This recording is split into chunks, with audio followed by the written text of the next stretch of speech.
Movie की शुरुआत में हमें काओ नाम के एक लड़के को दिखाया जाता है जो कि बहुत ही बेस्ट शेफ होता है। वो बहुत ही मजे मजे के खाने बनाया करता था। इसका एक छोटा सा रेस्टोरेंट है लेकिन वो उसे बहुत ही साफ रखता था और अपनी स्किल से भी बहुत ही ज्यादा प्यार करता है। लेकिन जो पास्ट में काओ के साथ हुआ होता है वो उससे बहुत ही सैड होता है। उसके फादर ने सिर्फ इसलिए उसको एक शेफ के पास छोड़ दिया ताकि वो कुकिंग को सीख सके। काओ ने डिसाइड कर लिया था कि वो एक दिन बहुत ही बड़ा और अच्छा शेफ बनेगा और हर वो चीज हासिल करेगा जो वो अपने बचपन में हासिल ना कर सका। काओ के फादर बहुत ही अच्छी शेफ थे और अब तक तो वो बहुत ही कमाल के शेफ बन चुके थे, एक तरह के मास्टर शेफ। लेकिन उनका बेटा काओ उनसे बहुत ही नफरत करता था क्योंकि उसने अपना बचपन अपने पिता के बगैर गुजारा था। लेकिन इससे उसके फादर को कोई फर्क ही नहीं पड़ता था। दूसरी तरफ काओ के फादर यानी मास्टर शेफ इस बात से काफी खुश थे कि दुनिया को पता ही नहीं है कि मेरा एक बेटा भी है। लेकिन ये बात काओ को और सैड कर देती है। अब सीन बदलता है और हम एक और फेमस और हैंडसम शेफ को देखते हैं। वो बहुत ही रिच और रॉयल फैमिली के लिए खाना बनाया करता था। उसका नाम पॉल होता है। पॉल का ये ख्वाब था कि वो अपने फादर के लिए एक रेस्टोरेंट खोले, इसलिए उस फैमिली को छोड़कर और सारी ऑफर्स को ठुकरा कर अपने देश वापस आ जाता है। वहाँ जाकर वो एक फिश सेलर के पास जाता है और उसे कहता है कि मुझे एक बड़ी सी मछली दो। तो उसे फिश सेलर मना कर देता है। जैसे ही काओ उसके पास बड़ी सी मछली लेने के लिए आता है तो वो दुकानदार उसे तुरंत ही वो बड़ी मछली निकाल कर दे देता है। ये देखकर पॉल को बहुत ही गुस्सा आता है और वो काओ को बहुत ही गुस्से से देख रहा था, जैसे कि वो उसे जेलस होकर ये सोच रहा हो कि उसने इसको मछली क्यों दे दी।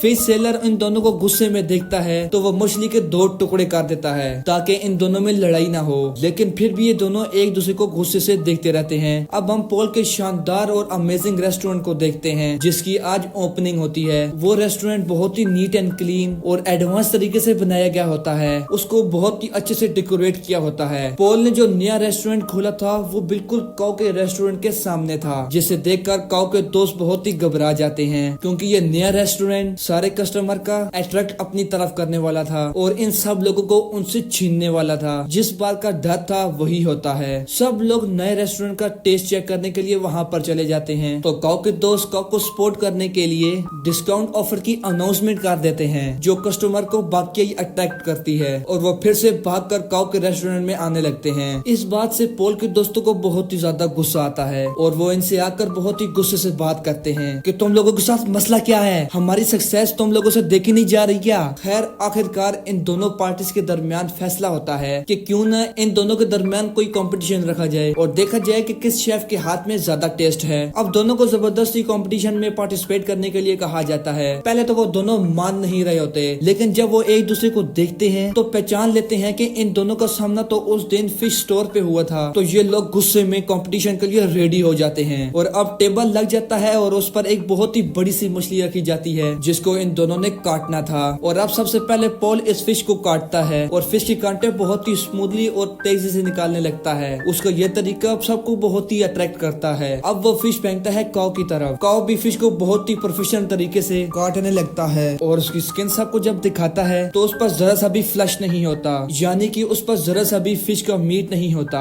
तो उसको भी सब बहुत ही अप्रिशिएट करते हैं। दोनों की बराबर तारीफ होती है। अब वहाँ पर एक चेयरमैन भी होता है जो इनसे कहता है कि यहाँ पर एक कुकिंग कंपटीशन भी होता है, मुझे लगता है कि तुम दोनों को उसमें पार्टिसिपेट करना चाहिए। अब तो दोनों को प्रूव करना था कि इन दोनों में से कौन बेहतर शेफ है। तो दोनों रेडी हो जाते हैं। अब पॉल मीडिया को बताता है कि मैं फ्रांस में कुकिंग करता था और चाइना आकर मैंने फील किया कि अब भी लोग पुराने तरीकों को यूज करके कुकिंग करते हैं और जाहिर है कि ये बात डायरेक्टली वो काओ को ही कह रहा था और इसे देखकर काओ को बहुत ही ज्यादा गुस्सा आता है। अब वहाँ पर सबको पता चलता है कि पहले इनका आपस में कंपटीशन होगा। अगर ये लोग उसे जीत जाते हैं तो तब ये लोग फाइनल तक पहुँच सकेंगे और साथ ही साथ बहुत बड़े कुक मास्टर से भी मिलने का चांस मिलेगा। और ये मास्टर शेफ कोई और नहीं बल्कि काओ का पिता ही होता है। उधर काओ के रेस्टोरेंट में पॉल की फ्रेंड आती है और वो काओ और उसके दोस्त को रेस्टोरेंट आने के लिए इन्वाइट करती है कि आज का खाना आप लोग हमारी तरफ खाइएगा। अब वो दोनों यानी काओ और उसकी फ्रेंड पॉल के रेस्टोरेंट में जाते हैं, लेकिन उनको खाना पॉल नहीं बल्कि उसकी फ्रेंड सर्व करती है। दिखने में वो खाना एक फ्राई एग एक प्लांट पोट की तरह लग रहा होता है, लेकिन उसका टेस्ट एकदम से अलग था। ये देखकर काओ सोचता है कि वाकई ही पॉल की कुक बहुत ही एडवांस है। तो इसलिए काओ रेस्टोरेंट के सीधा किचन में जाता है और पॉल से कहता है कि तुम क्या साबित करना चाहते हो, तुम बहुत ही अच्छे कुक हो। तो पॉल चुप रहता है और उसे मीट पकाने को कहता है कि चलो देखते हैं कौन ज्यादा अच्छा अच्छा मीट पका सकता है। काओ चैलेंज को एक्सेप्ट करता है और अब वो बहुत ही अच्छे तरीके से मीट को पकाता है। वो बहुत ही मजेदार लग रहा होता है। अब पॉल उसे कहता है कि मैं सेम रेसिपी के साथ ये डिश बहुत ही कम टाइम में पका कर दिखाता हूँ। पॉल शुरू करता है और बहुत ही कम टाइम में वो डिश तैयार कर लेता है। जब काओ इन दोनों की स्मेल चेक करता है तो उसको अपनी डिश में और इसकी डिश में कोई फर्क नजर नहीं आता। तो वो समझ जाता है कि वाकई इसका पकाने का तरीका बहुत ही एडवांस है। वो बहुत ही उदास हो जाता है और वहाँ से जाने लगता है। अब काओ को कोई कहता है कि उसको उसके फादर बुला रहे हैं। काओ अपने फादर के पास जाता है और उन्हें जाकर कहता है कि आपने अब मुझे क्यों बुलाया, जब ये आप बात मानते ही नहीं कि मैं आपका बेटा हूँ। तो मास्टर शेफ उसे कहता है कि मैंने ऐसा इसलिए किया कि दुनिया ये ना कहे कि तुम मेरे बेटे हो, इसलिए तुम इंटरनेशनल कंपटीशन के लिए पहुँच सके, बल्कि मैं तो ये चाहता हूँ कि तुम खुद ये करो। तो काओ कहता है कि डैड मुझे वैसे भी आपकी सपोर्ट की जरूरत नहीं है। जब मुझे आपकी जरूरत थी तो तब आप मेरे पास नहीं थे। खैर मैं ये साबित करके दिखाऊंगा कि मैं वो हासिल कर सकता हूँ जिसकी वजह से आपने मुझे छोड़ा। अब काओ यहाँ से चला जाता है क्योंकि उसे अपने डैड की किसी भी बात पर यकीन नहीं होता। अब अगले दिन इंटरनेशनल कुकिंग कंपटीशन होता है। सारी ऑडियंस बहुत ही उतावली होती है। पॉल और काओ भी रेडी होते हैं। टाइम स्टार्ट होता है। पॉल की एक स्वीट डिश होती है और काओ की चिकन डिश। दोनों बहुत ही मेहनत से अपनी डिशेस को तैयार करते हैं। पॉल तो अपने टाइम से पहले ही डिश को तैयार कर लेता है, लेकिन उसके बाद काओ की एक शानदार डिश तैयार हो जाती है। उसने भी टाइम पर अपना दिया गया टास्क पूरा कर लिया था, जिसे देखकर जजेस और ऑडियंस बहुत ही इम्प्रेस होती है। और अब उन दोनों की डिशेस को टेस्ट किया जाता है और दोनों के सेम ही पॉइंट्स आते हैं, क्योंकि जजेस को उनके खाने में इतना ज्यादा डिफरेंस नहीं लग रहा था। यानी दोनों की डिशेस बहुत ही मजे की थी। तभी स्टेज पर एक जज आता है और इस कंफ्यूजन को क्लियर करने के लिए कहता है कि नो डाउट दोनों की डिशेस के टेस्ट बहुत ही आला थे, लेकिन मुझे टाइम मैनेजमेंट पॉल की ज्यादा पसंद आई है, इसलिए ये कंपटीशन पॉल ने अपने नाम कर लिया है। पॉल यहाँ पर बहुत ही ज्यादा खुश हो जाता है। काओ क्योंकि कंपटीशन हार चुका होता है, वो बहुत ही ज्यादा उदास होने की वजह से वो अपने घर भी नहीं जाता और वो वीडियो गेम्स खेलने के लिए चला जाता है। वो काफी दिन अपना टाइम यूं ही स्पेंड करता रहता है और एक दिन उसके पास वही शेफ आता है जिनके पास उसने अपना बचपन गुजारा, जिसके पास काओ के डैड उसे छोड़कर गए थे। वो शेफ उसे समझाता है कि काओ देखो, हार और जीत जिंदगी का एक हिस्सा होता है कि आज तुम नहीं जीत सके तो जरूरी है कि कल भी तुम नहीं जीत सकते। लेकिन काओ घर जाने के लिए तैयार ही नहीं था। उसको बहुत ही समझाने के बाद उसको कन्विंस कर लिया जाता है कि तुम्हें घर जाना होगा और अपने कंपटीशन के लिए तैयारी करनी होगी। अब पॉल ज्यादा खुश होने की वजह से अपने रेस्टोरेंट जाता है और वहाँ पर वो बहुत ही इंजॉय करता है। उसके सामने उसके दोस्त बैठे होते हैं। बातों बातों में उसको दोस्त उससे कहते हैं, पॉल तुम अपनी दोस्त को चांस क्यों नहीं देते, वो इतने टाइम से तुम्हारे साथ है, तुम उस पर यकीन तो करो, तुम उसे अलाउ करो कि तुम इंटरनेशनल कंपटीशन में हिस्सा ले सकती हो, तुम्हारे रेस्टोरेंट का नाम ऊंचा कर सके। तो पॉल उसे कहता है कि हाँ वो मेरी अच्छी दोस्त जरूर है, मैंने इस बात से मना नहीं किया, लेकिन यार उसे खाना तक पकाना नहीं आता, वो कैसे मेरे रेस्टोरेंट को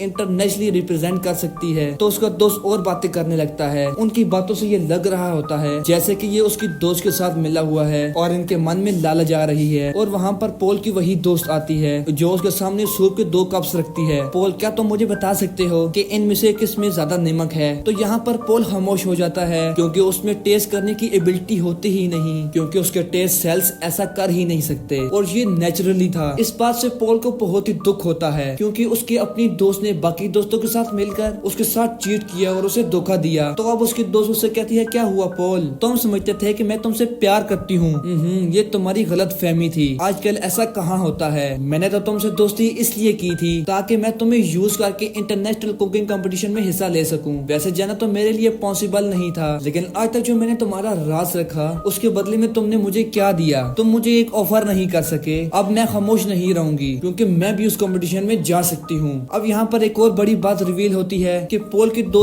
दोस्त के साथ मिलकर पॉल को चीट कर रही थी, क्योंकि अब वो दोनों रिलेशनशिप में थे और पॉल के अगेंस्ट ही एक साजिश कर रहे थे और आपस में बातें कर रहे थे कि पॉल के रेस्टोरेंट को बेच देंगे और उससे जो पैसे आएंगे उससे हम अपनी लाइफ को सेट करेंगे। लेकिन पॉल भी ऐसा होने दे नहीं सकता था। पॉल बहुत ही उदास हो जाता है और अपने रेस्टोरेंट से बाहर आ जाता है। अब बहुत ही रात हो चुकी होती है और पॉल बाहर बैठकर ड्रिंक करने लगता है। तभी उसे काओ भी देख लेता है और वो उसके पास आकर कहता है, पॉल तुम उदास क्यों बैठे हुए हो यार, तुम तो जीत गए हो, तुम्हें तो खुश होना चाहिए। तो पॉल उसे कहता है कि हाँ जीत तो मैं चुका हूँ और हार भी बहुत चुका हूँ। है तुम ये बात छोड़ो, तुम्हें मैं एक बात बताता हूँ। सामने ये पोस्टर देख रहे हो, वो पोस्टर काओ के फादर का होता है, यानी मास्टर शेफ की पिक्चर होती है। पॉल उसकी तरफ इशारा करके कहता है, ये मेरे आइडियल हैं, मैं चाहता हूँ कि मैं इनकी तरह बनूं। तो काओ थोड़ा सा मुस्कुराता है और उससे कहता है कि ये मेरे फादर हैं। तुम यही सोचते हो ना कि ये एक बहुत ही अच्छे इंसान हैं और तुम इनके जैसे बनो, तो मैं तुम्हें बताऊं कि मेरे फादर दिल के बहुत ही खराब हैं। काओ उसे अपने पास की स्टोरी बताने लगता है कि उन्होंने मेरे साथ क्या क्या किया। पहले तो पॉल कहता है कि तुम मजाक कर रहे हो, अब बस भी कर दो, लेकिन काओ कहता है कि नहीं, वो मुझे बचपन में वाकई ही छोड़ गए थे, सिर्फ इसलिए कि मैं उनके प्रोफेशन को अपना नहीं रहा था। मैंने अपना सारा बचपन उनके बगैर गुजारा है। तो पॉल कहता है कि अच्छा उदास नहीं होते, अब हम क्या कर सकते हैं। तो काओ उससे कहता है कि बोतल तो मार सकते हैं ना। तब वो दोनों खाली बोतल उस बैनर की तरफ फेंकने लगते हैं और बहुत ही खुश होते हैं। यहाँ पर इन दोनों में दोस्ती हो जाती है और ये सीन बहुत ही ज्यादा क्यूट होता है। पॉल जब वहाँ से अपने रेस्टोरेंट वापस जाता है तो देखता है कि उसके दोस्त उसके रेस्टोरेंट की बोली लगा रहे होते हैं। तो पॉल उससे कहता है कि ये क्या हो रहा है, तुम लोग मेरी इजाजत के बगैर ऐसा क्यों कर रहे हो। तो उसके दोस्त उससे कहते हैं कि तुम मुझे ये बताओ कि तुम अगले इंटरनेशनल कंपटीशन में अपने साथ किसको लेकर जाओगे, क्योंकि राउंड 2 में अकेले नहीं पका सकते, आपके साथ आपका पार्टनर होना लाजमी होता है। क्या तुम अपने दोस्त को लेकर जाओगे। तो पॉल कहता है कि मेरा दिमाग तो खराब नहीं हो गया, मैंने डिसाइड कर लिया है कि मुझे किसको साथ लेकर जाना है, जो कि वाकई ही डिजर्विंग है। पॉल यहाँ पर काओ का नाम लेता है तो ये सुनकर उसके दोस्त काफी जेलस होते हैं। उनमें से एक दोस्त कहता है कि काओ याद रखना तुम्हारा करियर मिट्टी में मिल जाएगा। तो पॉल उससे अपने सर से हिट करता है और सबको वहाँ से भगा देता है। जब ये सारे लोग चले जाते हैं तो काओ का वही गार्डियन शेफ पॉल से कहता है कि पॉल वाकई ही तुमने सोचा है कि तुम काओ को साथ लेकर जाओगे। तो पॉल कहता है कि हाँ क्यों नहीं, और साथ ही वो काओ के शोल्डर पर थपकी देता है और कहता है कि हाँ ये जा सकता है मेरे साथ। सभी लोग बहुत ही खुश होते हैं। अब यहाँ पर कंपटीशन की तैयारियां शुरू हो जाती हैं। दोनों में ये डिसाइड होता है कि पॉल काओ को अपने नए तरीके सिखाएगा, जबकि पाओ पॉल को अपने पुराने तरीके सिखाएगा, जिस तरह से वो कुकिंग करता है। काओ कहता है कि तुम परेशान ना होना, अगर तुम्हारे टेस्ट सेल्स काम नहीं करते तो मैं तुम्हारा टेस्ट वापस लाने में हेल्प करूंगा। वो उसे समझाता रहता है कि इस तरह करो, इस तरह करो। पॉल भी उसे नए नए तरीके बताता रहता है। यहाँ पर इन दोनों का काफी अच्छा टाइम स्पेंड हो जाता है और ये दोनों रोज खाना बनाने की प्रैक्टिस करते हैं और साथ साथ डांस करते हुए, सिंगिंग करते और बातें करते। और यहाँ पर इन दोनों की दोस्ती और भी गहरी हो जाती है। अब वो भी दिन आ जाता है जब इंटरनेशनल कुकिंग राउंड 2 होता है। ये दोनों डिश अपनी बहुत ही अच्छी तरीके से बनाने लगते हैं और बहुत ही कम टाइम में बहुत ही अच्छी स्वीट डिश बना लेते हैं, जो कि जजेस को इतनी ज्यादा पसंद आती है कि वो कहने पर मजबूर हो जाते हैं कि मैंने आज तक ऐसी डिश नहीं खाई। और ये राउंड ये दोनों विन कर लेते हैं और इन्हें यही कहा जाता है कि ये बहुत ही अनोखी डिश है। अब इसके बाद शुरू होना होता है थर्ड राउंड, जो कि तकरीबन 3 दिन बाद था। और ये कंपटीशन उस मास्टर शेफ के साथ था, यानी काओ के फादर के साथ। यहाँ पर पॉल काओ से कहता है मुझे लगता है कि तुम इस कंपटीशन को जीत सकते हो, तो तुम चले जाना। लेकिन काओ पॉल से कहता है कि तुम बहुत ही अच्छे शेफ हो, तुम्हें तो एडवांस तरीके भी पता है, तुम तो मेरे से भी ज्यादा अच्छा कर सकते हो।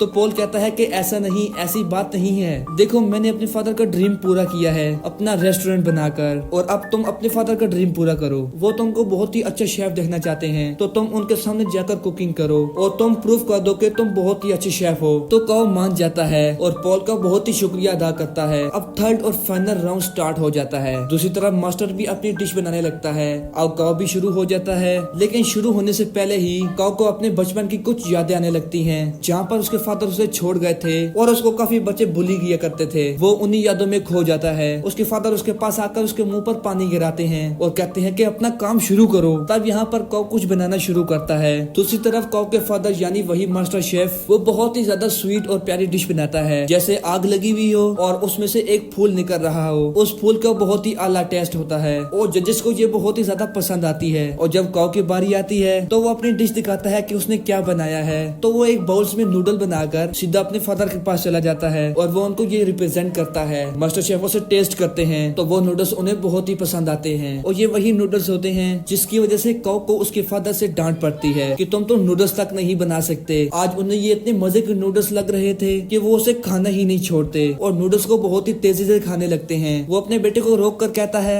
शाबाश बेटा, तुमने आज कर दिखाया। वो यहाँ पर काफी इमोशनल हो जाता है। तो ऑडियंस को भी पता चल जाता है कि एक तो इनका सर नेम है और इनका बिहेवियर देखकर ये लग रहा है कि ये दोनों बाप बेटे हैं। और यहाँ पर काओ का ख्वाब भी पूरा हो चुका था और उनके फादर का भी। अब हम उधर रेस्टोरेंट में देखते हैं कि पॉल और काओ अब साथ में काम करते हैं और अब उनकी ऑडियंस पहले से काफी ज्यादा हो गई थी, यानी उनके पास अब बहुत ज्यादा कस्टमर आते हैं। लोग उनका खाना बहुत ही ज्यादा पसंद करते हैं और इनके रेस्टोरेंट में रौनक ही रौनक हो जाती है। इसके साथ हमारी कहानी का एंड होता है।